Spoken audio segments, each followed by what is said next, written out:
Yan mga sir, to Toyota Fortuner. Ang issue dito, delay daw sabi ng mayari yung yung panel gauge. Sa tuwing umaga lang naman daw mga sir pagka ginagamit niya. Yan, okay siya ngayon kasi nakabiyahe na si sir eh. Yan, gumana siya ngayon. Ang issue dito, pag umaga, yung malamig pa, yung unang andar daw nito, tatakbo daw muna si sir ng mga ilang minuto bago pa gumana yung panel gauge. Okay siya ngayon. Galing lang din sila sir ng Silang, Cavite. Yan, okay naman siya. Ayos naman yung game niya. Lumana rin yung odo. Ngayon, i-repair ko to ngayon mga sir kung anong makita kong problema sa loob. Tapos observe na lang nila ni sir bukas. Kasi gumana siya ngayon. Pero may time din daw na pag nakapagpahinga, sabi ng may-ari, mga ilang oras na nakapagpahinga, ganun daw ulit pag in-start. Sana din mga sir para ma-repair natin kung anong problema sa loob.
Yun, ayos na ito mga sir. Isalpa ko na lang ito sa sasakyan para ma-testing kung gumana pa rin. Tapos observe na lang din ng may-ari bukas kung delay pa rin yung yung pagbukas ng panel gauge.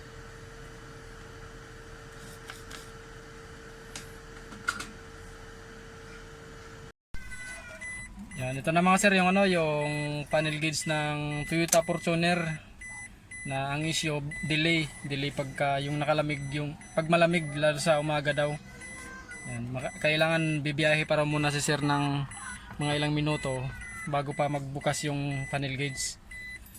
Yan, tsaka minsan pag nakapagpahinga daw mga ilang oras, pag inunda ulit yung sasakyan, delay na naman daw yung yung panel gauge. Sabi ko kay sir, observe na lang niya bukas kung sa umaga yung malamig na malamig talaga yung sasakyan. Kasi kanina pagdating nila gumana eh.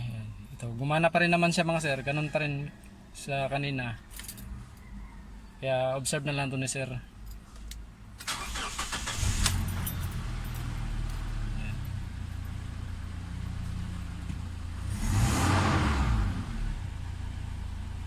Kung ano yung reading kanina ng ng fuel gauge, ganun pa rin hanggang ngayon.